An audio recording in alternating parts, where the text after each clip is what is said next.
ഞാൻ സുബീഷാണ്. റുപ്പിമംഗ് എന്ന് പറഞ്ഞ യൂട്യൂബ് ചാനലിലൂടെയും ആസ്ക് റുപ്പിമംഗ് എന്ന് പറഞ്ഞ വാട്സ്ആപ്പ് സർവീസിലൂടെയും പേഴ്സണൽ ഫിനാൻസുമായി ബന്ധപ്പെട്ട കാര്യങ്ങൾ പറഞ്ഞു തരുന്നത് ഞാനാണ്. 12,500 രൂപ 80 മാസം അടയ്ക്കുന്ന 10 ലക്ഷത്തിൻ്റെ KSFI ചിട്ടിയിൽ ചേരുന്നതാണോ 12,500 രൂപ വെച്ച് ഒരു SIPയിൽ ചേർന്നിട്ട് 7 വർഷം ഇൻവെസ്റ്റ് ചെയ്യുന്നതാണോ നല്ലത് എന്ന് ഈ അടുത്ത് ഒരു പ്രമുഖ ഫേസ്ബുക്ക് ഗ്രൂപ്പിൽ ഒരു ചോദ്യം കണ്ടു. അപ്പോൾ കുറേ ആളുകൾക്കുള്ളൊരു സംശയമാണ്, നമുക്കും ഈ ഇത്തരം ചോദ്യങ്ങൾ വരാറുണ്ട്. അപ്പോൾ അതിനെ പറ്റിയിട്ടുള്ളൊരു റെസ്പോൺസാണ് ഈ വീഡിയോ രൂപത്തിൽ കൊടുക്കുന്നത്.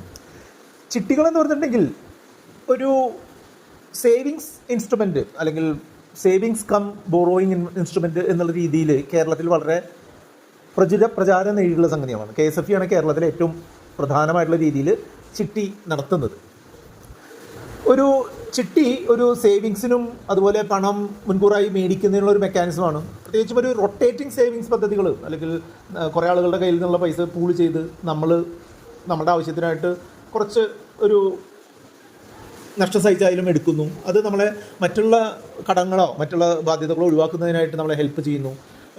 മറ്റൊരു സിബിൽ സ്കോറോ അല്ലെങ്കിൽ മറ്റെന്തെങ്കിലും അപ്രൂവലോ ഒന്നുമില്ലാതെ തന്നെ നമ്മൾക്ക് പൈസ കിട്ടാനുള്ള ഒരു മെക്കാനിസം എന്നുള്ള രീതിയിലാണ് ഈ ചിട്ടികൾ വർക്ക് ചെയ്യുന്നത്.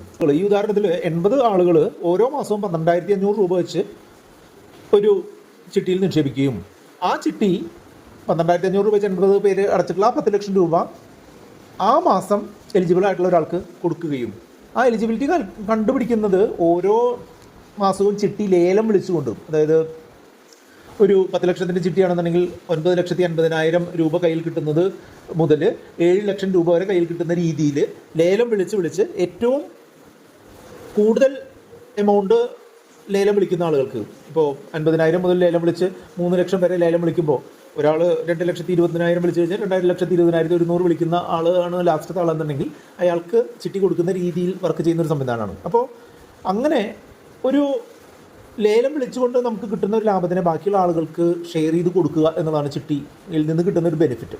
അപ്പോൾ 2,20,000 രൂപയ്ക്ക് വിളിച്ചിട്ടുള്ള ഒരാൾക്ക് 10 ലക്ഷത്തിൽ നിന്ന് 2,20,000 കുറച്ച് 7,80,000 രൂപ അയാൾക്ക് കയ്യിൽ കിട്ടുകയും ഈ 2,20,000-ലെ 50,000 രൂപ KSFIയുടെ കമ്മീഷനായിട്ട് പോവുകയും ചെയ്യും. ഈ 2,20,000 രൂപയിൽ നിന്ന് 50,000 രൂപ കുറച്ചാൽ കിട്ടുന്ന 1,70,000 രൂപ ഈ 80 പേർക്ക് ഈക്വലായിട്ട് ഡിവൈഡ് ചെയ്യുകയും ചെയ്യുന്നു. അതാണ് ഈ വീതപ്പലിശ എന്ന് പറയുന്നത്. അപ്പോൾ അടുത്ത തവണ ഇയാൾ ഈ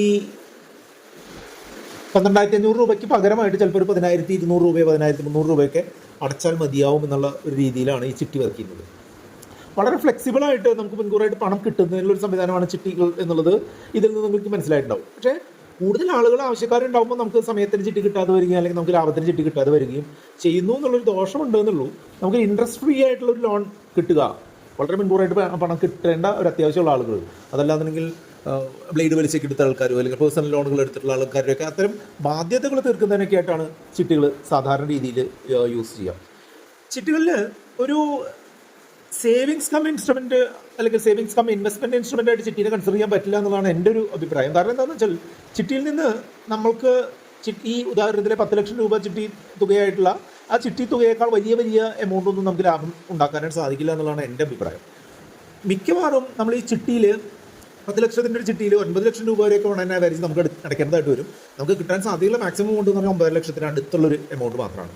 അപ്പോൾ അതിൽ നിന്ന് കിട്ടുന്ന ഒരു ലാഭത്തിന് അത്ര ഒരു ഇതില്ല. പക്ഷേ ഇതിൽ നിന്ന് അഡീഷണൽ ആയിട്ട് ഒരു ബെനിഫിറ്റ് ഉണ്ടാക്കുന്ന രീതി എങ്ങനെയാണെന്ന് വെച്ചാൽ ചിട്ടികൾ മുൻകൂറായിട്ട് വിളിച്ചെടുക്കുകയും ആ വിളിച്ചെടുത്തിട്ടുള്ള തുക മറ്റുള്ള ഇൻവെസ്റ്റ്മെൻറ്റുകൾ ചിലപ്പോൾ KSFIയിൽ തന്നെ നിക്ഷേപിക്കുക അല്ലെങ്കിൽ മറ്റേതെങ്കിലും സ്ഥാപനങ്ങളിൽ നിക്ഷേപമായിട്ട് ചേർത്ത് ഒക്കെ ആളുകൾ ചെയ്യുന്നതായിട്ട് കണ്ടു. അങ്ങനെ ഒരു അഡീഷണൽ ആയിട്ടുള്ള ഒരു ബെനിഫിറ്റ് ഉണ്ടാക്കുകയാണ് ചെയ്യുന്നത്. എങ്കിലും നന്നായിട്ട് പെർഫോം ചെയ്യുന്ന ഒരു മ്യൂച്വൽ ഫണ്ടിൽ 7 വർഷം നമ്മൾ നിക്ഷേപിച്ചാൽ കിട്ടുന്നൊരു നേട്ടമൊന്നും ഈ ചിട്ടിയിൽ നിന്ന് കിട്ടാറില്ല എന്നുള്ളതാണ്.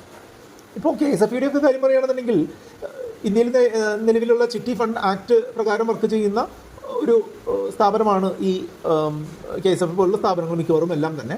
അതുകൊണ്ട് തന്നെ ഇതിൽ ആളുകൾ തമ്മിലൊരു പരസ്പര വിശ്വാസത്തിൻ്റെയും അവർക്ക് അവിടെ എന്തുമാത്രം റൂൾസ് ആൻഡ് റെഗുലേഷൻസ് ഫോളോ ചെയ്യുന്നുണ്ടോ എന്നുള്ളതിനനുസരിച്ചൊക്കെയാണ് ഒരു ചിട്ടി പൊളിയാതെ അല്ലെങ്കിൽ ചിട്ടിയിൽ നമുക്ക് ഒരു റിസ്ക് ഒഴിവാക്കി നിർത്തുന്നതിനായിട്ടൊക്കെ സാധിക്കുന്നത്. പക്ഷേ ഇത്രയും കാലമായിട്ട് KSFI പൊളിയാതെ നിൽക്കുന്നത് അത് കൃത്യമായിട്ടുള്ള ഒരു സെക്യൂരിറ്റി കിട്ടുകയാണെങ്കിൽ മാത്രമേ ഇവർ പൈസ റിലീസ് ചെയ്യുള്ളൂ എന്നുള്ളതാണ്. ഉദാഹരണമായിട്ട് പറയുകയാണെന്നുണ്ടെങ്കിൽ ഇപ്പോൾ നമ്മൾ 10 ലക്ഷത്തിൻ്റെ ചിട്ടി 7,80,000 രൂപ കയ്യിൽ കിട്ടുന്ന രീതിയിൽ വിളിച്ചു കഴിഞ്ഞു. അതേസമയം തന്നെ ഇനി ബാക്കി ഒരു 20 നറുക്കും കൂടെ ബാക്കിയുണ്ട് എന്നുണ്ടെങ്കിൽ 12,500 രൂപ വെച്ച് 20 കണക്കിന് 2.5 ലക്ഷം രൂപ നമ്മൾ ഇനി അടയ്ക്കാനുണ്ടെന്നുണ്ടെങ്കിൽ ആ 2.5 ലക്ഷം രൂപയ്ക്ക് ഉള്ള ജാമ്യം, അതിപ്പോൾ സ്വർണ്ണമാവാം, അതല്ലാന്നുണ്ടെങ്കിൽ മറ്റ് ചിട്ടികളിൽ നമ്മൾ അടച്ചിട്ടുള്ള തുകയാവാം, അല്ലെങ്കിൽ LICയുടെ സറണ്ടർ വാല്യൂ ആവാം, അല്ലെങ്കിൽ ഫിക്സഡ് ഡെപ്പോസിറ്റുകളുടെ റെസീപ്റ്റുകളാവാം, അല്ലെങ്കിൽ സ്ഥലത്തിൻ്റെ ആധാരവും മറ്റുള്ള രേഖകളും ആവാം. അങ്ങനെയുള്ള കൃത്യമായിട്ടുള്ള ഒരു രേഖകളും സമർപ്പിച്ചുകൊണ്ട് നമ്മൾ അപ്ലൈ ചെയ്താലാണ് നമുക്ക് അതിൽ നിന്ന് പണം ആയിട്ട് നമുക്ക് ആ പൈസ കിട്ടുക. അല്ലെങ്കിൽ നമുക്ക് ചെയ്യാൻ പറ്റുന്നത് എന്താണെന്ന് വെച്ചാൽ ചിട്ടിയിൽ നിന്ന് കിട്ടുന്ന പണം നമ്മൾ അഡീഷണൽ ആയിട്ട് ഇനി KSFക്ക് കൊടുക്കാനുള്ള പണം നമ്മൾ അവിടെ മുൻകൂറായിട്ട് നിക്ഷേപിക്കേണ്ടതായിട്ട് വരും എന്നുള്ളതാണ്.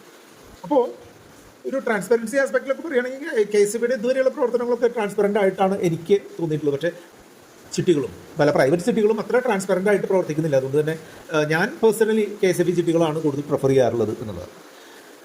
ഇനി ഒരു സിസ്റ്റമാറ്റിക് ഇൻവെസ്റ്റ്മെൻറ്റ് പ്ലാനുകളെ പറ്റി പറഞ്ഞു വന്നു കഴിഞ്ഞിട്ടുണ്ടെങ്കിൽ, നമ്മൾ മ്യൂച്വൽ ഫണ്ടുകളിൽ ഓരോ മാസവും ഒരു നിശ്ചിത തുക നിശ്ചിത ദിവസം ഇടുന്ന ഒരു സംവിധാനത്തിനെയാണ് ഈ SIP എന്ന് പറയാം. അപ്പോൾ സിസ്റ്റമാറ്റിക്കായിട്ട് നമ്മൾ ഇൻവെസ്റ്റ് ചെയ്തുകൊണ്ട് ഒരു ലോങ് ടേമിലേക്ക് ഒരു വെൽത്ത് ബിൽഡ് ചെയ്യുന്നതിനായിട്ടാണ് ഈ SIPകൾ സാധാരണ നമ്മളെ സഹായിക്കുക. ഒരു റുപ്പി കോസ്റ്റ് ആവറേജിങ് എന്ന് പറഞ്ഞിട്ടുള്ള ഒരു കൺസെപ്റ്റ്, അതായത് നമ്മൾ പല സമയത്ത് പല പ്രൈസ് പോയിന്റിൽ നമ്മൾ ഒരേ മ്യൂച്വൽ ഫണ്ടിലേക്ക് ഇൻവെസ്റ്റ് ചെയ്യുകയും ആ ഒരു സമയത്ത് മ്യൂച്വൽ ഫണ്ട് വില കുറഞ്ഞിരിക്കുമ്പോൾ നമുക്ക് കൂടുതൽ യൂണിറ്റുകൾ കിട്ടുകയും മ്യൂച്വൽ ഫണ്ട് വില കൂടിയിരിക്കുമ്പോൾ നമുക്ക് കുറവ് യൂണിറ്റുകൾ മാത്രം നമ്മൾ വാങ്ങുകയും ചെയ്യുക വഴി ഒരു ആവറേജ് പ്രൈസ് എപ്പോഴും നമുക്ക് മെയിൻറ്റെയിൻ ചെയ്ത് കൊണ്ടുപോകുന്ന തരത്തിലുള്ളൊരു സംവിധാനമാണ് ഈ മ്യൂച്വൽ ഫണ്ടുകളിൽ നടക്കുന്നത്. മ്യൂച്വൽ ഫണ്ടുകൾ പ്രചാരത്തിൽ വന്നിട്ട് ഏകദേശം 30 വർഷത്തിലധികമായിട്ടുണ്ട് എന്നുണ്ടെങ്കിൽ അന്നത്തെയൊക്കെയുള്ള മൊത്തത്തിലുള്ള റെക്കോർഡ് എടുത്ത് നോക്കുകയാണെങ്കിൽ മിക്കവാറും എല്ലാ മ്യൂച്വൽ ഫണ്ടുകളും ഒരു 5 അതിൽ കൂടുതലോ വർഷം തുടർച്ചയായിട്ട് SIP രീതിയിൽ നിക്ഷേപിച്ചിട്ടുണ്ടെന്നുണ്ടെങ്കിൽ നഷ്ടം നമുക്ക് ഉണ്ടാക്കിയിട്ടില്ല എന്നുള്ളതാണ് കണ്ടിട്ടുള്ളത്. അതുകൊണ്ട് തന്നെ ഒരു ലോങ് ടേം വെൽത്ത് ബിൽഡിങ്ങിനെ ആണ് ഉദ്ദേശിക്കുന്നത് എന്നുണ്ടെങ്കിൽ നമ്മളെപ്പോഴും മ്യൂച്വൽ ഫണ്ടിൽ വേണം നിക്ഷേപിക്കാൻ എന്നുള്ളതാണ്. അതുമാത്രമല്ല, ചിട്ടിയിൽ നമ്മൾ ചേർന്ന് കഴിഞ്ഞാൽ ചിട്ടി അവസാനം വരെയും നമ്മൾ അടയ്ക്കണം എന്നുള്ളത് മാൻഡേറ്ററി ആണ്. പക്ഷേ മ്യൂച്വൽ ഫണ്ടിൽ ഇപ്പോൾ നമുക്ക് 80 മാസം അടയ്ക്കാമെന്ന് ഉദ്ദേശിച്ച് പോയിട്ടുള്ളത് നമ്മൾ 2 മാസം അടച്ചു കഴിഞ്ഞിട്ട് വേണ്ട എന്ന് വെക്കാനും നമുക്ക് സാധിക്കാം. ഒരു ഫ്ലെക്സിബിലിറ്റി ഉണ്ട് എന്നതാണ്. മ്യൂച്വൽ ഫണ്ടിന് ചിട്ടിയുമായിട്ട് നമ്മൾ കമ്പയർ ചെയ്യാൻ പാടില്ലാത്തൊരു ഘടകം എന്താണെന്ന് വെച്ചാൽ, മ്യൂച്വൽ ഫണ്ടുകളിൽ നമുക്ക് ഉറപ്പായിട്ടും ലാഭം തരുന്ന ഒരു സംവിധാനമില്ല. അതൊരു മാർക്കറ്റ് റിസ്കിന് വിധേയമാണ് എന്നുള്ളത് നിങ്ങൾ എപ്പോഴും മനസ്സിലാക്കിയിരിക്കണം. അതായത് സ്റ്റോക്ക് മാർക്കറ്റുമായിട്ട് ബന്ധപ്പെട്ട് ഉണ്ടാകുന്ന ചാഞ്ചാട്ടങ്ങൾ നമുക്ക് കിട്ടുന്ന ലാഭത്തിനെയും നഷ്ടത്തിനെയും നിയന്ത്രിക്കാനുള്ള സാധ്യതയുണ്ട്. ആ ഒരു റിസ്ക് മനസ്സിലാക്കിയിട്ട് അത്ര ആളുകൾ മാത്രമേ ഈ മ്യൂച്വൽ ഫണ്ടുകളുടെ SIP രീതിയിൽ ഇൻവെസ്റ്റ് ചെയ്യാൻ പാടുള്ളൂ എന്നുള്ളതാണ് എൻ്റെ ഒരു അഭിപ്രായം. ഇന്ത്യയിൽ SEBI, securities and exchange board of ഇന്ത്യയാണ് മ്യൂച്വൽ ഫണ്ടുകളെ നിയന്ത്രിക്കുന്നത്. വളരെ ഒരു ഇൻവെസ്റ്റർ പ്രൊട്ടക്ഷനെ ഫോക്കസ് ചെയ്തുകൊണ്ട് പല കാര്യങ്ങളും കാലാകാലങ്ങളിൽ ചെയ്യുന്ന ഒരു ഏജൻസിയാണ്. വളരെ മികച്ച രീതിയിൽ പ്രവർത്തിക്കുന്ന ഒരു ഏജൻസിയാണ്. അതുകൊണ്ട് തന്നെ ഇപ്പോൾ ഒരു ഇൻവെസ്റ്റ്മെൻറ്റ് നടത്തുന്നതിനായിട്ട് എപ്പോഴും ചിട്ടികളേക്കാൾ നന്നാവും മ്യൂച്വൽ ഫണ്ടുകളായിരിക്കും. അതല്ല, നമുക്കൊരു ബാധ്യത തീർക്കുക, മുൻകൂറായിട്ട് പണം വേണം എന്നുണ്ടെങ്കിൽ ചിട്ടികൾ തന്നെയായിരിക്കും നന്നാവുക. അപ്പോൾ ഒരു കമ്പാരിസൺ ഞാൻ പറഞ്ഞുതരാം. ചിട്ടിയുടെ പ്രധാനപ്പെട്ട ഉദ്ദേശം എന്ന് പറഞ്ഞിട്ടുണ്ടെങ്കിൽ ചെറിയ രീതിയിലുള്ള ഒരു സേവിങ്സും അല്ലെങ്കിൽ നമ്മൾക്ക് മുൻകൂറായി പണം വാങ്ങുക എന്നുള്ളതാണ്. അതേസമയം തന്നെ SIPകളുടെ പ്രധാനപ്പെട്ട ഉദ്ദേശം എന്ന് പറഞ്ഞിട്ടുണ്ടെങ്കിൽ ഒരു വെൽത്ത് ക്രിയേഷൻ, ലോങ് ടൈമിലേക്കുള്ള ഒരു വെൽത്ത് ക്രിയേഷനെ നമ്മളെ സപ്പോർട്ട് ചെയ്യുക എന്നുള്ളതാണ്. ചിട്ടിയിൽ ഒരു ഗ്രൂപ്പ് ഓഫ് ആളുകളിൽ നിന്ന്, ഒരു ഡിഫൈൻഡ് നമ്പർ ഓഫ് ആളുകളിൽ നിന്ന് ഒരു പണം കളക്ട് ചെയ്യുക എന്നുള്ള രീതിയാണ് ചിട്ടി വർക്ക് ചെയ്യുന്നത്. മ്യൂച്വൽ ഫണ്ടുകൾ പല നമുക്ക് അറിവുള്ളതോ അറിവില്ലാത്തോ ആയ ആയിരക്കണക്കിന് ആളുകളുടെ പണം പൂൾ ചെയ്തുകൊണ്ട് അത് സ്റ്റോക്കുകളും ബോണ്ടുകളും കടപ്പത്രങ്ങളും ഒക്കെ വാങ്ങാനായിട്ട് ഉപയോഗിക്കുകയാണ് ഈ മ്യൂച്വൽ ഫണ്ടുകളുടെ രീതി. ചിട്ടിയിൽ നിന്നുള്ള റിട്ടേൺ ഒരു പരിധി വരെ പ്രഡിക്റ്റബിൾ ആണ്. നമുക്ക് ഇത്ര രൂപ കിട്ടാൻ സാധ്യതയുണ്ട് എന്നുള്ളത്, അല്ലെങ്കിൽ അതിൽ നിന്ന് ഇത്ര ലാഭം കിട്ടാൻ സാധ്യതയുണ്ടെന്ന് പ്രഡിക്റ്റബിൾ ആണ്. പക്ഷേ എപ്പോഴും അതിൻ്റെ ഒരു ലാഭം മറ്റുള്ള ആളുകൾ എങ്ങനെ ഇത് ചിട്ടി വിളിക്കുന്നു, എത്ര രൂപയ്ക്ക് ചിട്ടി വിളിക്കുന്നു എന്നുള്ളതിനൊക്കെ അനുസരിച്ച് ഏറിയും കുറഞ്ഞിരിക്കും എന്നുള്ളത് മനസ്സിലാക്കാം. അതേസമയം തന്നെ മ്യൂച്വൽ ഫണ്ട് SIPകളിൽ നിന്നുള്ള ലാഭം എപ്പോഴും മാർക്കറ്റ് ലിങ്ക്ഡ് ആണ്. മാർക്കറ്റ് കുറേ കാലം ഉയർന്നു പോയിക്കൊണ്ടിരിക്കുന്ന ഒരു സിറ്റുവേഷനാണ് നമ്മൾ SIP ചെയ്തിട്ടുള്ളതെന്നുണ്ടെങ്കിൽ ആ ഒരു ഉയർച്ചയുടെ ഒരു അവസാനം നമ്മൾ പൈസ പിൻവലിക്കുകയാണെങ്കിൽ നമുക്ക് വളരെയധികം ലാഭവും. അതേസമയം മാർക്കറ്റ് ഉയർന്ന സമയത്ത് നമ്മൾ പൈസ ഇടുകയും മാർക്കറ്റ് താഴ്ന്ന സമയത്താണ് നമ്മൾ പൈസ പിൻവലിക്കുന്നതെങ്കിൽ നമുക്ക് വലിയ നഷ്ടവും ഉണ്ടാവാനുള്ള സാധ്യത. ലാഭനഷ്ടങ്ങൾ മാർക്കറ്റിനനുസരിച്ച് വ്യത്യാസപ്പെടുന്നതാണ് ഈ മ്യൂച്വൽ ഫണ്ടുകൾ. മുൻകൂറായിട്ട് വലിയൊരു തുക നമുക്ക് കിട്ടാനുള്ള ഏക മാർഗം ഈ ചിട്ടിയാണ്. ലോണല്ലാതെ ഒരു ഇൻവെസ്റ്റ്മെൻറ്റ് മെക്കാനിസം എന്ന് പറയുന്നുണ്ടെങ്കിൽ ചിട്ടി തന്നെയാണ്. അതേസമയം തന്നെ മ്യൂച്വൽ ഫണ്ടുകൾ നമുക്ക് ആ സമയം വരെ നമ്മൾ നിക്ഷേപിച്ചിട്ടുള്ള തുകയും ആ സമയം വരെ നമുക്ക് കിട്ടിയിട്ടുള്ള ലാഭവും നമുക്ക് പിൻവലിക്കാമെന്നല്ലാതെ കൂടുതൽ പണം നമുക്ക് കിട്ടാനുള്ള സാധ്യത ഇല്ല. 12,500 രൂപ 80 മാസത്തെ ഈ ചിട്ടി, 10 ലക്ഷം രൂപയുടെ ചിട്ടിയിൽ മൊത്തത്തിൽ ഞാനൊരു കണക്ക് നോക്കുകയാണെങ്കിൽ 9 ലക്ഷം രൂപ നമ്മൾ അടയ്ക്കേണ്ടി വരികയും നമുക്ക് 7 ലക്ഷത്തിനും 9 ലക്ഷത്തിനും ഇടയ്ക്കുള്ളൊരു തുക നമുക്ക് വിളിച്ചെടുത്ത് ആ കാര്യങ്ങൾ നമ്മുടെ ആവശ്യങ്ങൾക്കായിട്ട് ഉപയോഗിക്കുകയോ അല്ലെങ്കിൽ മറ്റു ഇൻവെസ്റ്റ്മെൻറ്റുകൾ നടത്തി ലാഭം നേടുകയൊക്കെ ചെയ്യുക വഴി ഒരു 7 ലക്ഷത്തിനൊരു 10-12 ലക്ഷത്തിന് ഇടയ്ക്കുള്ള ഒരു ലാഭമാണ് കിട്ടുക. മ്യൂച്വൽ ഫണ്ടുകളിൽ നമ്മളൊരു 12 ശതമാനം ആവറേജ് ആനുവൽ റിട്ടേൺ കിട്ടുന്ന ഒരു SIP രീതിയിലാണ് നമ്മൾ നിക്ഷേപിക്കുന്നതെങ്കിൽ 13,14,000 രൂപ എന്ന് പറഞ്ഞാൽ ഒരു ഹാൻഡ്സം ഫിഗറിൽ SIP തരാനുള്ള സാധ്യതയുണ്ട് 80 മാസത്തേക്ക്. ഒരു ലോണുകൾ 80% അതിൽ കൂടുതലുള്ള ലോണുകളൊക്കെ തീർക്കാനായിട്ടാണ് ചിട്ടികൾ നന്നാവുക. അതേസമയം തന്നെ ഒരു ലോങ് ടേം വെൽത്ത് ബിൽഡിങ്ങിനായിട്ട് നമുക്ക് ഈ SIPകൾ യൂസ് ചെയ്യാമെന്നുള്ളതാണ് എൻ്റെ ഒരു അഭിപ്രായം.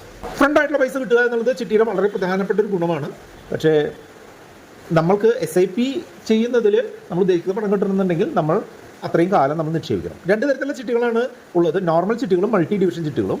മൾട്ടി ഡിവിഷൻ ചിട്ടി എന്ന് പറഞ്ഞിട്ടുണ്ടെങ്കിൽ ഒരേ ദിവസം തന്നെ 4-6 പേർക്കൊക്കെ ചിട്ടി കിട്ടാനോ അല്ലെങ്കിൽ ചിട്ടി വിളിക്കാനും പറ്റുന്ന മൾട്ടിപ്പിൾ സെറ്റ്സ് ഓഫ് ചിട്ടികളെയാണ് ഈ മൾട്ടി ഡിവിഷൻ ചിട്ടി എന്ന് പറയാം.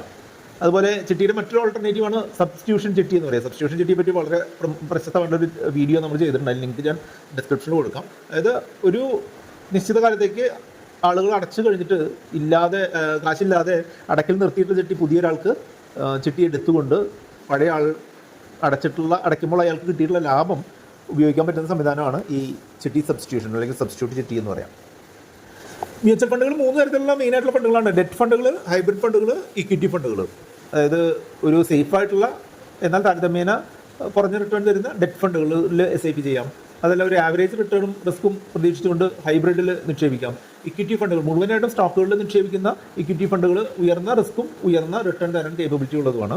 ഇക്വിറ്റി ഫണ്ടുകൾ തന്നെ പലതരത്തിലുണ്ട്: ലാർജ് ക്യാപ് ഫണ്ടുകൾ, മിഡ് ക്യാപ് ഫണ്ടുകൾ, സ്മോൾ ക്യാപ് ഫണ്ടുകൾ, ഫ്ലെക്സി ക്യാപ് ഫണ്ടുകൾ, ഫോക്കസ് ഫണ്ടുകൾ, മൾട്ടി ക്യാപ് ഫണ്ടുകൾ പോലുള്ള ധാരാളം തരത്തിലുള്ള ഓപ്ഷനുകൾ അവൈലബിൾ ആണ്. ഇത് മുൻകൂറായിട്ട് പണം വേണം, അത് അർജൻറ്റായിട്ട് വേണമെന്നുണ്ടെങ്കിൽ അത്ര വലിയൊന്നും നടക്കാത്ത ഒരു KCB ബ്രാഞ്ചിൽ പോയിട്ട് ചുറ്റി വിളിച്ചു കഴിഞ്ഞാൽ നിങ്ങൾക്ക് പണം കിട്ടാനുള്ള സാധ്യതയുണ്ട്. നമുക്കൊരു ലോങ് ടേമിലേക്ക് ഒരു പണം നിക്ഷേപിച്ച് വളരെ ലാഭത്തിൽ കൊണ്ടുവരാനായിട്ടാണ് ഇപ്പോൾ ചിട്ടി ഉപയോഗിക്കുക. ഇതിൻ്റെ ടാക്സുകളും ചാർജുകളുമാണ് ഏറ്റവും ആളുകൾക്ക് കൺഫ്യൂസിങ് ആയിട്ടുള്ളത്. ചിട്ടികൾക്ക് നമ്മൾ നടത്തുന്ന ചിട്ടിയുടെ 5%, നമ്മൾ ചിട്ടിയുടെ സലയുടെ 5% നമ്മൾ ഫോർമാൻ കമ്മീഷൻ എന്ന് പറഞ്ഞ് ആ 5%-ൻ്റെ 18% നമ്മൾ GST കൊടുക്കണം. അതായത് ടോട്ടൽ നോക്കുകയാണെന്നുണ്ടെങ്കിൽ 5.9% കമ്മീഷൻ വരും. മ്യൂച്വൽ ഫണ്ട് SIPകളിൽ വരുന്ന കമ്മീഷൻ എന്ന് പറഞ്ഞിട്ടുണ്ടെങ്കിൽ 1%-നും 2%-നും ഒക്കെ ഇടയ്ക്ക്, അല്ലെങ്കിൽ 0.5%-നും 1.5%-നും ഇടയ്ക്കൊക്കെയാണ് മ്യൂച്വൽ ഫണ്ടുകളിൽ കമ്മീഷനായിട്ട് വരും. അത് നമ്മൾ എങ്ങനെ നിക്ഷേപിക്കുന്നു എന്നുള്ളതനുസരിച്ച് മാറ്റം വരും. ടാക്സ് നമുക്ക് കിട്ടുന്ന ലാഭത്തിന് നമ്മൾ ഒരു വർഷത്തിൽ കൂടുതലുള്ള നിക്ഷേപത്തിനൊക്കെ നമ്മൾ 12.5%, ലാഭത്തിന് 12.5%, ഒരു വർഷത്തിനുള്ളിൽ നമ്മൾ പിൻവലിക്കുന്ന തുകയൊക്കെയാണെന്നുണ്ടെങ്കിൽ ലാഭത്തിൻ്റെ 20%-ഒക്കെയാണ് ടാക്സ് ആയിട്ട് കൊടുക്കേണ്ടതായിട്ടുള്ളത്. ആളുകൾ എങ്ങനെ ചിട്ടി വിളിക്കുന്നു എന്നുള്ളതിനനുസരിച്ചും നമ്മൾ ചിട്ടി വിളിച്ച് കിട്ടിയ പൈസ എങ്ങനെ ഉപയോഗിക്കുന്നു എന്നുള്ളതനുസരിച്ചും മാറ്റം വരും. ഈ മ്യൂച്വൽ ഫണ്ടുകളാണെന്നുണ്ടെങ്കിൽ പ്രോഫിറ്റ് എപ്പോഴും ഈ മാർക്കറ്റിൽ സ്റ്റോക്കുകളുടെ വില കൂടുകയും കുറയുന്നതിനും അനുസരിച്ച് വ്യത്യാസം വരും എന്നതാണ്. ചിട്ടിയിൽ നമുക്ക് നമ്മൾ അടച്ചിട്ടുള്ള പൈസ തിരികെ കിട്ടുന്നതിനായിട്ട് ബുദ്ധിമുട്ടൊന്നുമില്ല. പക്ഷേ നമ്മൾ മുൻകൂറായിട്ട് പൈസ എടുക്കുന്നുണ്ടെങ്കിൽ അതിൻ്റെ സെക്യൂരിറ്റി നമ്മൾ കൊടുക്കേണ്ടതുണ്ട്. നമ്മൾ അടച്ചിട്ടുള്ള പൈസ മാത്രമേ മ്യൂച്വൽ ഫണ്ടുകൾ തിരികെ കിട്ടാൻ സാധിക്കുള്ളൂ എന്നുള്ളതുകൊണ്ട് തന്നെ നമുക്ക് സെക്യൂരിറ്റി ഒന്നും ഇല്ലാതെ പൈസ കിട്ടും എന്നുള്ളതാണ് ഈ മ്യൂച്വൽ ഫണ്ടുകളുടെ പ്രത്യേകത. അപ്പോൾ ഈ പറഞ്ഞിട്ടുള്ള കാര്യങ്ങളിൽ നിന്ന് നിങ്ങൾക്ക് നോക്കുകയാണെന്നുണ്ടെങ്കിൽ ഒരു വലിയ ലോണുണ്ട്, അല്ലെങ്കിൽ വലിയ ഇൻട്രസ്റ്റ് റേറ്റ് ഉള്ള ലോണുകളും ബാധ്യതകളൊക്കെ ഉണ്ടെന്നുണ്ടെങ്കിൽ അത് തീർക്കാനായിട്ട് നിങ്ങൾക്ക് ചിട്ടി ഉപയോഗിക്കാം. ചെറിയ രീതിയിലുള്ള സേവിങ്സും അതുപോലുള്ള കാര്യങ്ങൾക്കൊക്കെ റിക്കറിംഗ് ഡെപ്പോസിറ്റ് പോലുള്ള സംഗതികളായിരിക്കും ചിട്ടികളേക്കാൾ നന്നാവുക എന്നുള്ള അഭിപ്രായമുണ്ട്. അതല്ല, നിങ്ങളൊരു ലോങ് ടേമിലേക്ക് നിങ്ങൾ വെൽത്ത് ബിൽഡ് ചെയ്യുന്നതിനായിട്ടോ അല്ലെങ്കിൽ നിങ്ങളുടെ റിട്ടയർമെൻറ്റ്, കുട്ടികളുടെ വിദ്യാഭ്യാസം പോലുള്ള ലോങ് ടേം ആവശ്യങ്ങൾക്കൊക്കെ നിങ്ങൾക്ക് മ്യൂച്വൽ ഫണ്ടുകളുടെ SIP ആയിരിക്കും നന്നാവുക. അതുമായിട്ട് ബന്ധപ്പെട്ട് 2 വീഡിയോകളാണ് ഇവിടെ കാണുന്നത്. കണ്ടുകൊണ്ട് നമുക്ക് മുന്നോട്ട് പോകാം. വീഡിയോ ലൈക്ക് ചെയ്യാനും കമൻറ്റ് ചെയ്യാനും കൂട്ടുകാരുമായിട്ട് ഷെയർ ചെയ്യാനും മറക്കരുത്.